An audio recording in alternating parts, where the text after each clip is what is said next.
Damn it. ఏంటిటా కుండబద్దలు కొడతా అత్త. నమస్కారం, గుండబద్దల ప్రేక్షకులకి స్వాగతం. నేను గౌతమ్ కాటా.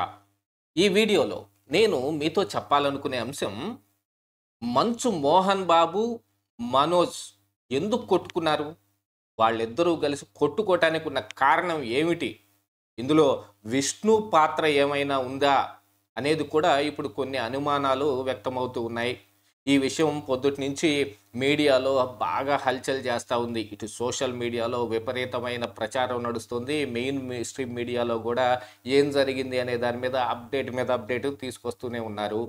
మొట్టమొదట ఈ గొడవ జరిగింది అని మీడియాలో వచ్చినప్పుడు అలాంటిది ఏమీ లేదు అని మంచు మోహన్ బాబు ఒక ప్రెస్ నోట్ రిలీజ్ చేశాడు. కాకపోతే మనోజు గాయాలతోటి నడవలేని స్థితిలో, కాలు బెనికిందో మరి కాలు ఏదైనా ఎముక ఎక్కడన్నా చిట్లిందో ఏమో తెలియదు, మెడకు కూడా ఒక స్కార్ఫ్ అవుట్ పెట్టుకొని ఇద్దరు వ్యక్తుల సహాయంతో, అందులో మొన్ననే పెళ్లి చేసుకున్న తన భార్యను మరొక వ్యక్తి సహాయంతో హాస్పిటల్కి రావటం జరిగింది. ఈ విషయాలన్నీ బయటపడిన తర్వాత నిజంగానే గొడవ జరిగింది అందరు కన్ఫర్మ్ చేసేసుకున్నారు. గొడవ ఎందుకు జరిగింది అనే దాని మీద బోలెడన్ని ఊహాగానాలు వినిపిస్తూ ఉన్నప్పటికీ చాలామంది వ్యక్తం చేస్తున్న అనుమానం, వీళ్ళ మధ్య ఆస్తి తగాదాలతోటి గొడవ జరిగింది. మంచు మోహన్ బాబు మనోజ్ మీదనే దాడి చేశాడు, మనోజ్కి దెబ్బలు తగిలాయి. అంటే మోహన్ బాబు స్వయంగా కాకపోయినా తన అనుచరుడితోటి దాడి చేపించాడు. ఈ విషయమై ఏదైనా మనోజ్ మాట్లాడటానికి వచ్చినప్పుడు మాట పెరిగితే మరి అతను వయసు మీద పడిపోయిందిగా. అదిగాక మోహన్ బాబు అంటే అందరికీ తెలుసు, కొట్టండ్రా వీడిని అని పక్కన నలుగురిని పురమాయిస్తాడు. ఏ ఊరి మీదనైనా సరే అలాగనే ఎగబడతాడు. ఇంతకు ముందు ఒక హీరోయిన్ని కొట్టిన అంశంలో ఆయనే చేయి చేసుకొని ఆ తర్వాత ఏదో రకంగా దాన్ని సరి చేసేసుకున్నాడు మోహన్ బాబు. ఇలాంటి వ్యవహారాల్లో కొంచెం ప్రచారం ఉంది ఆయన మీద, దుందుడుకు స్వభావం కలిగిన వ్యక్తి అని.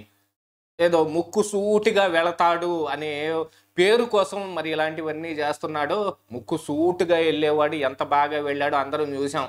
ఆయన కాలేజీ పెట్టినప్పుడు కాలేజీకి ఫీజు రియంబర్స్మెంట్ రాని కారణానికి అని చెప్పి అది చంద్రబాబు నాయుడే మాకు ఇవ్వకుండా ఎగ్గొట్టాడని నడి రోడ్లో అడ్డంగా పడుకొని చేసిన హంగామా కూడా అంతా చూసాం కదా. మరి అందులో ముక్కు సూటితనం ఏం కనిపించలేదుగా.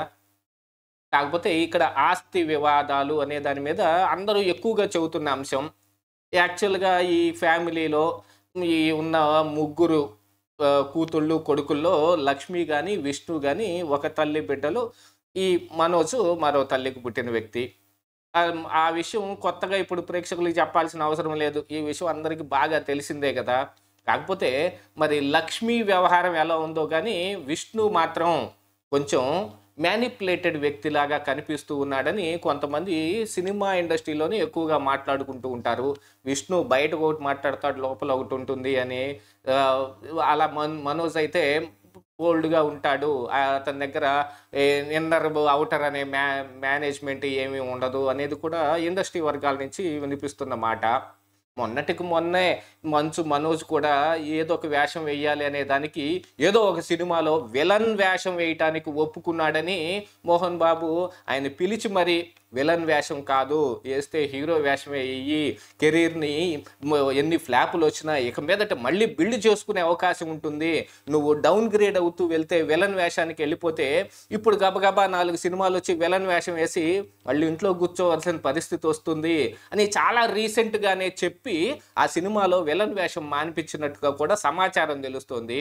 మరి కొడుకు కెరీర్ మీద ఇంత బాగా పట్టించుకునే మోహన్ బాబు ఈరోజు మనోజ్ని కొట్టాడు అని అంటే దానికి కారణం ఏమై ఉంటుంది అంటే ఇట్లా జరుగుతున్న ఆస్తి తగాదాలే. మనకు అందుతున్న సమాచారం ప్రకారంగా ఎస్పెషల్లీ ఈ ఆస్తి తగాదాలు వాళ్లకున్న ఆ కాలేజీ దగ్గరే వచ్చాయి. మోహన్ బాబు చానాళ్ల నుంచి తిరుపతిలో నడిపే స్కూలు కాలేజీ వ్యవహారం అందరికీ తెలుసు. కాకపోతే దాన్ని విస్తరించే దాంట్లో ఈ మోహన్ బాబు యొక్క దీన్ని మాత్రమే చూసుకొని విష్ణు వీళ్ళకి ఎవరికి సంబంధం లేకుండా ఆయన సొంతగా డబ్బులు పెట్టుకున్న సంస్థ అనేది మరి కుటుంబానికి సంబంధించింది కదా. ఆ సంస్థలో ఎక్కడ ఏ విభాగం పెట్టినా అందరి దగ్గర డబ్బులు తీసుకొని అందరి పర్మిషన్ తీసుకొని అది పెట్టాల్సిందే. అదంతా ఆ సంస్థ దీని కిందకే రావాల్సిన అవసరం ఉంది. కానీ అలా కాకుండా ఇంటర్నేషనల్ స్కూల్స్ కానీ మిగతా ఏదో స్కూల్స్ మొత్తం ఇలాగా ఈ పేరుతోటి విష్ణు సొంతగా కొంత కార్యక్రమం చేయటం మొదలు పెడితే ఆ విషయమై మనోజ్ ఎప్పుడు అడుగుతూ ఉన్నాడు అనే కారణానికి ఇందులో మధ్యలో అనవసరంగా పొరపచ్చాలు రావటానికి మళ్ళీ పొలిటికల్ ఆస్పెక్ట్ కూడా ఒకటి దూరింది. విష్ణు వాళ్ళు మోహన్ బాబు ఈ వర్గం వీళ్ళైతే జగన్మోహన్ రెడ్డి వైపు వత్తాసు పలుకుతున్నట్టుగాను, మొన్ననే మరి భూమా ఫ్యామిలీ నుంచి మనోజ్ వాళ్ళ అమ్మాయిని పెళ్లి చేసుకున్నాడు కాబట్టి ఇతను తెలుగుదేశం పార్టీ లేకపోతే కూటమి వైపుగా ఇతను అడుగులు వేస్తున్నట్టుగాను అప్పుడు ఎలక్షన్ టైంలో కూడా బయటపడిపోయింది. ఇలాంటి అంశంలో కూడా ఈ పొరపచ్చాలన్నిటికీ ఇది కూడా ఒక కారణం అయి ఉండొచ్చు. మోహన్ బాబు మనోజ్ని ఊరుకోబెట్టడం కోసమో లేకపోతే ఆయన అవాయిడ్ చేస్తూనో ఈ విషయం తేల్చకుండా ఉన్నాడు. విష్ణు ఏమో స్కూల్ మీద స్కూళ్ళు మొత్తం 4 స్కూళ్ళు 5 స్కూల్లో పెట్టి ఆయన ఒక్కడే ఆయన డబ్బుతోనే పెట్టుకున్నప్పటికీ మరి బ్రాండ్ నేమ్ వచ్చి ఇప్పుడు ఫ్యామిలీది కదా. అందులో మోహన్ బాబు వాటా ఎంత అని చెప్పాల్సిన అవసరం ఉంది, మనోజ్ వాటా ఎంత అని చెప్పాల్సిన అవసరం ఉంది, లేకపోతే లక్ష్మీ వాటా ఎంత అని చెప్పాల్సిన అవసరం ఉంది. ఎందుకంటే అది మోహన్ బాబు పెట్టింది, మంచు ఫ్యామిలీకి అది ఒక బ్రాండ్గా ఉంది. అందులో ఆ ఉమ్మడి మీద ఉన్న దాంట్లో కొన్ని విభాగాలు పెట్టేటప్పుడు అతనొక్కడే సొంతగా పెట్టేసుకుంటే ఈ విషయమై గతంలో కూడా గొడవ జరిగింది.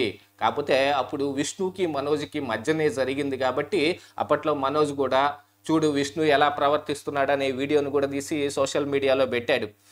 దాని మీద కూడా బాగా వైరల్ అయ్యింది. కాకపోతే వీళ్ళు చేసే కొన్ని కార్యక్రమాలు కానీ వీళ్ళు మాట్లాడే కొన్ని మాటల మూలంగా సోషల్ మీడియాలో విపరీతమైన ట్రోలింగ్ గురవటం మూలాన వీళ్ళ గొడవలన్నింటినీ కూడా అందరూ హాస్యాస్పదంగా తీసుకుంటున్నారు. వీళ్ళ మధ్య ఉన్న విభేదాలు ఏమిటి, ఆ పొరపొచ్చాలు ఎందుకు వచ్చాయి వాళ్ళ మధ్య, వాటిని అర్థం చేసుకోవటానికో లేకపోతే ఏదైనా సర్ది చెప్పటానికైతే ఆ ఫ్యామిలీకి చెప్పగలిగే మనుషులు ఎవరూ ఉండరు. ఏదైనా చెప్పబోతే అందరూ కలిసి వాళ్ళని కొట్టినా కూడా కొడతారు. అలాంటిది ఆ ఫ్యామిలీ. కాకపోతే మోహన్ బాబు ఒక పెద్దగా ఉన్నప్పుడు ఇద్దరి మధ్య ఏదైనా వివాదం వస్తే దాన్ని సమసిపోయేటట్టుగా చేయాల్సింది పోయి ఈ మనోజు ఈ కూటమి ఈ పార్టీల వైపుగా వెళ్తూ ఉన్నాడు అనే దాన్ని అడ్డం పెట్టుకుని అతను విష్ణుకే ఎక్కువగా సపోర్ట్ చేసి అతను ఇష్టం వచ్చినట్టు అతను పెట్టుకుంటాడు అనే మాటల కారణంగానే ఈ గొడవ అంతా వచ్చింది అనేది మనకి క్రిస్టల్ క్లియర్గా తెలుస్తున్న అంశం. మరి మనోజు ఈ మోహన్ బాబు మీద ఏమని కేసు పెడతాడు? మోహన్ బాబు కూడా మనోజ్ నన్ను కొట్టాడని కేసు పెట్టినప్పటికీ పోలీసులు ఇందులో ఈ వ్యవహారాన్ని ఏం తేలుస్తారు? లేకపోతే ఏమీ లేదు అని 4 రోజుల తర్వాత సమసిపోయిన తర్వాత మేము సరైపోయాం, ఈ కేసే లేదు పొండి అన్నా కూడా వేరే చేసేది ఏమీ లేదు. కానీ కొట్టుకొని ఎంత రచ్చయ్యి రోడ్డు దాకా వచ్చి ప్రజలందరి ముందు తమ కుటుంబం పరువు తీసేసుకున్న తర్వాత మళ్ళీ కలిసిపోయినా కూడా ఆ కుటుంబానికి ఏమాత్రం వాల్యూ ఉంటుంది? పోతే ఇందులో ఉన్న వ్యవహారం మొత్తాన్ని సమసిపోవటానికి పెద్దవాడిగా మోహన్ బాబు ఏం చేస్తున్నాడో తెలియదు, పిల్లలైతే కొట్టుకు చచ్చిపోతున్నారు. ఇదే ఈరోజు కుండబద్దలు.